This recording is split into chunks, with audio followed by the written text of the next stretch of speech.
મહાત્મા ગાંધીની જન્મ જયંતિની ઉજવણી આખો દેશ કરે છે. દેશને આઝાદી અપાવવામાં મહાત્મા ગાંધીનો સિંહ ફાળો છે અને એટલા જ માટે આજે આખું વિશ્વ અને આખો દેશ ગાંધીજીને યાદ કરે છે. દેશની આઝાદી પહેલા ભારતના અલગ અલગ રાજ્યોમાં ગાંધીજીએ પ્રવાસ કર્યો હતો. ત્યારે આજે ગુજરાત ફર્સ્ટની ટીમ આસામ આવી પહોંચી છે, જ્યાં ગાંધીજી 1946માં આસામના સુવાલકુંજી પહોંચ્યા હતા. આજે પણ આ સ્થળ ગાંધી મંડપ તરીકે ઓળખાય છે, કારણ કે અહીં ગાંધીજીએ જંગી જનસભાને સંબોધી હતી. સુવાલકુંજી મુખ્યત્વે સિલ્કના કાપડ ઉદ્યોગ માટે જાણીતું છે. આજે પણ આસામની મુલાકાત આવતા અનેક પ્રવાસીઓ આ સ્થળની અચૂક મુલાકાત લે છે.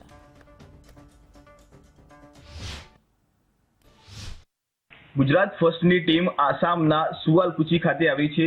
આ સ્થળ એટલા માટે મહત્વનું છે કે 1947 પહેલા જ્યારે ભારત દેશના આઝાદીની આખી ચળવળ ચાલી રહી હતી, આ ચળવળ દરમિયાન મહાત્મા ગાંધી જે છે તે આ સ્થળની મુલાકાત લીધી હતી અને આ સ્થળેથી ગાંધીજીએ આસામના નાગરિકોને એ કહ્યું હતું કે તમે આસામના સપનાઓને તમે વણી રહ્યા છો.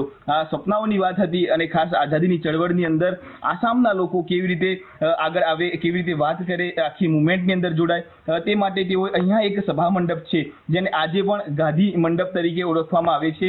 અહીંના સ્થાનિક છે, તેમની સાથે વાતચીત કરીશું. सर, किस तरह से देखते हो 1947 की आज़ादी की जो फाइट थी, जो मूवमेंट था पूरा, उस मूवमेंट में गांधी जी ने उसके पहले यहाँ आए थे, किस तरह से देखते हो वो मूवमेंट को? आज उस स्थल पे हम यहाँ मौजूद है, किस तरह से? गांधी जी यहाँ पे आए थे 1946 में 9 जनवरी को, और इसी जगह पे वो बैठ के पूरा एक बहुत बड़ा पब्लिक रैली को संबोधित किया था.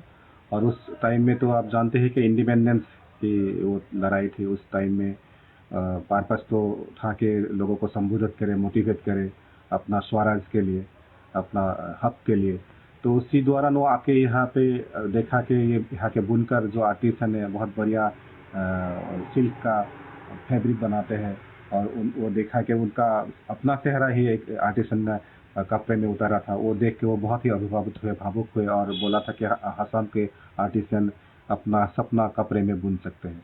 तो that was a hashtag line that is remembered by Assamese, and will be remembered for long time.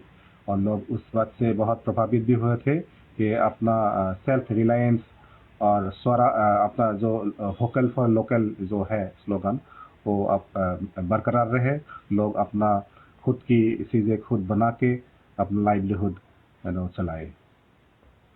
ચોક્કસ. તો આજે પણ આસામના લોકો છે તે ગાંધીજી સાથે એટલા જ જોડાયેલા છે અને ખાસ કરીને ગાંધીની સાંપ્રત યાદો પણ અહીંયા જે છે તે વાગોડાયેલી છે, કે જોવા મળી રહી છે.